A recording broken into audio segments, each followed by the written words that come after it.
Yeah, and I really enjoy those get-togethers because for the most part, you guys are more experienced than I am. I came to this fairly recently and late in life, and I've learned a lot and very much enjoyed those chats. Like you say, just sitting around maybe having a beer after we've investigated. Yeah, and that's to me that's some of the best times as a group because everybody's got different stories or different theories, and we're just sitting around talking and having a good time. For sure. Uh, And Now, and I guess Diane said something that really I think describes both her and me is curiosity. We are both so curious as to what's behind this and what can we learn about it. sure.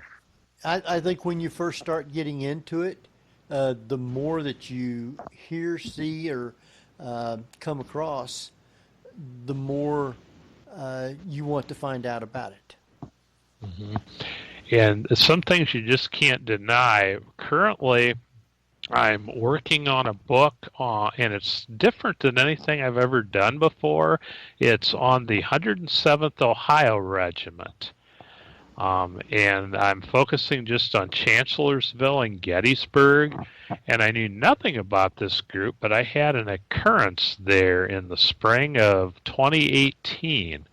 I was actually not there for that regiment. I was looking at a spot where another regiment in their brigade fought. And I just happened to notice markers for the 107th. So I started walking up the hill and I had a friend with me, and all of a sudden I was struck. It was just incredible. I like my energy was instantly gone. In my mind's eye, I could see muzzle flashes and hear yelling, sense confusion, people running with just muzzle flashes. And I couldn't move. I couldn't talk. My friend was concerned. He thought something was wrong with me. And finally, I was able to kind of stammer out, "Yeah, I'm okay." And luckily, he's a skeptic, but he's very accepting of what I do.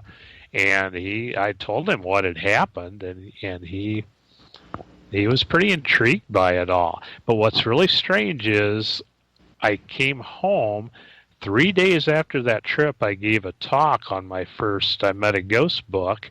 I mentioned that I was in Gettysburg, said nothing about my experience, and a good friend of mine came up afterward. He said, "Oh, it's interesting you were at Gettysburg. I've been researching the Ohio units at Gettysburg."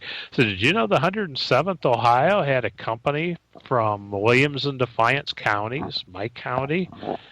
That kind of floored me. And I looked at what happened, and right where I was standing is they were overrun by the Louisiana Tigers just after dark on the second day of the battle. Hmm. Fought back among the guns, got reinforcements, retook their position. But what I saw in my mind's eye is exactly what happened, and I had no clue that that's what happened there. No clue whatsoever. Wow. Later, this was just last fall, I took some friends there. They had never been to East Cemetery Hill. I didn't tell them anything about what happened there. We walked onto the area of the 107th, and it was pretty much at the same spot I had my experience.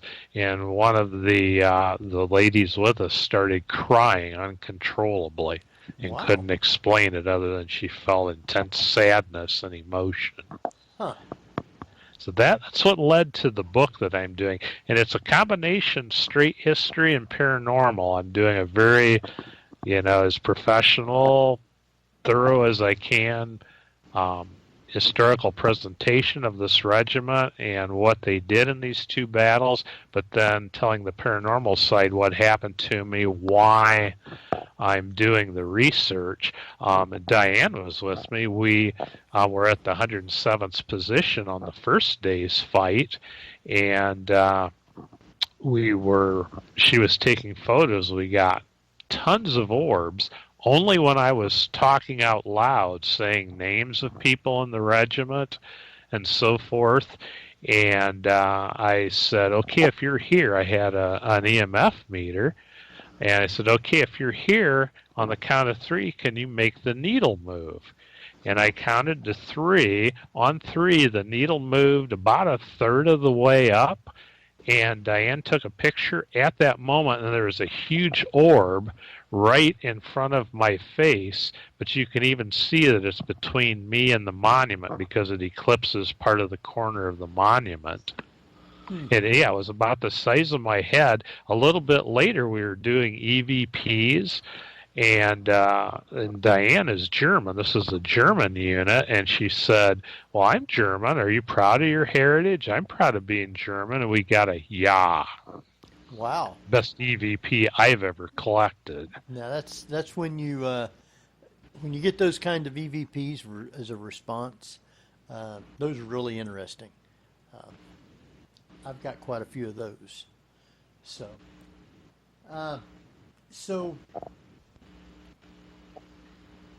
I guess you've got how many books? I met a ghost in Gettysburg. I met another ghost in Gettysburg, and I met more ghosts in Gettysburg. Yeah. Actually, just the 2 ghost ones. I've got some straight history. I published some works by other people, but I've done some regional history. Hell on Belle Isle is a Civil War history based on the Belle Isle prison at Richmond.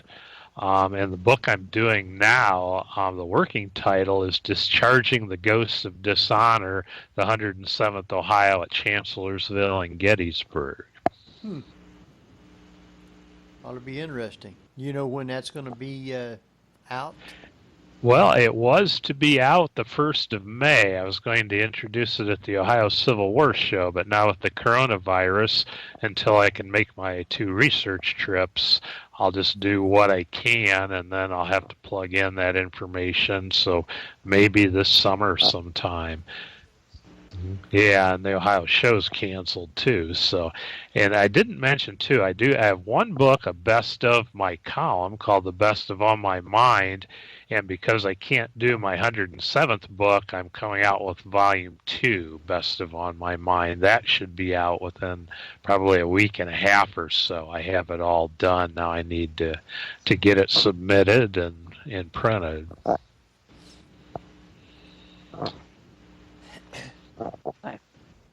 Now, in your book, you talk, we've, I think, discussed this a little bit before, about your dreams and how those played a part in your investigations, or at least inspired you to do some more research and things like that.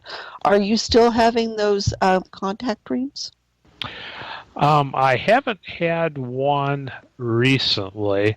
And in my I Met More Ghosts at Gettysburg book, I talk about one, and actually it connected with my first trip there with you guys when we did the Fairfield Inn. We were on the battlefield, and it's where I met Tiffany. And before, about 3 days before that trip, I'd had a dream that a good friend of mine who had just passed a few months before, we used to do road trips. He was a World War II veteran. He had macular degeneration, but he was a Detroit Tigers fan. We'd watch games together. I'd take him to baseball games. But I had this very realistic dream that he and I had done one of our road trips. And I woke up just like, wow, I got to spend another day with Jack. Well, when I was in Gettysburg for the Fairfield Inn investigation, I was talking to Craig Rupp, and he had on a tiger hat. And I was asking him info about the Rosewoods. That's where we were at the time. Tiffany's watching, Tiffany Forche. Tiffany, after Craig and I were done talking, Tiffany says, can I tell you something? Well, yeah, I didn't even know her name at the time. She says, you have somebody with you. She proceeded to describe a person, an older gentleman in khaki windbreaker and, business casual dress. And he was making fun of me, she said. She said she thought he was a tourist. And he said, no, says, I'm with him. Useless information. And she described Jack to a T, and he would have ragged on me like that. He'd have seen a tiger hat, thought he could catch up on the tigers, and he cared nothing about the Civil War. So I'm thinking, what would Jack have to connect with Gettysburg? And it dawned on me as I'm trying to wrap my mind around this. Jack was on B-17 crew, Mason and Dixon, and 4 of his fellow crew members were from Gettysburg or nearby, including his best friend, the co-pilot, was from Gettysburg, who had died just shortly before Jack did. So there's even a Gettysburg connection. That still is rather an amazing sequence of events to me. Tiffany told me things even my wife couldn't have told me. Tiffany's Wow. good. Yeah. She is. And she goes on a lot of the investigations with me around here, too. So. Yeah, I'll have to investigate with you sometime if you don't mind. I would enjoy that. You know, we don't mind anytime you want to come down. Matter of fact, in September, they've got a thing at the Post Town School, an event. It's free. You can contact them, and you'll be able to have a table. You can set your books up and all that. And I'm not sure, but they might be doing an investigation there at Post Town after the event. So, Ooh, that would be cool. I've heard of Post. I've never been there. yeah, it's there's a lot of other places too besides Post Town around here. And I have fun at a lot of them. So, yeah, I'll send you the info if you want to look it over. They got quite a few people that's lined up to be there. So I'll send you that probably tomorrow sometime. Jeff, you got any questions here? You've been awful quiet. Or is Jeff? Not offhand. I've been listening, and I've also been trying to keep my computer connected. Oh. But yeah, I've been now you like I say, it's a little bit difficult to be doing a lot of investigations with the virus and all. Do you have any plans on getting back to Gettysburg once humans are allowed to roam the streets and such? Yeah, I was planning to be there in April, and that's still up in the air. And I usually go there about 5 or 6 times a year, doing book signings, talks, promotions, and that sort of thing. So yeah, once we're clear to travel, I'm kind of champing at the bit to get back. Well, I keep saying that, the good thing about this virus is a lot of people are going to discover if their own homes are haunted because they're pretty much stuck in there 24/7. And they're going to be able to see a lot more activity if there is anything, which might make ghosts a little bit nervous. But yeah, ours might be saying, "Gee, what's wrong with you guys? You're here all the time." I've kind of noticed that most spirits are, I would say, friendly.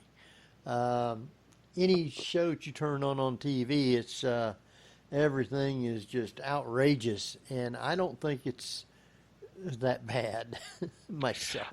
I don't either, Henry. I've only ever twice even had what seemed to be an angry ghost. Once at Gettysburg, I got on a ghost box at Iverson's Pits. Get out. We were getting nothing. I kind of felt like a negative vibe. I said, "Would you like us to leave?" Get out. And another time at an investigation, the spirit said "F you" to me. Huh. Yeah. Yeah, I haven't had that, but I've investigated some places where I picked up EVPs that was not nice. And but as far as being aggressive towards you, I haven't I haven't never had anything like that.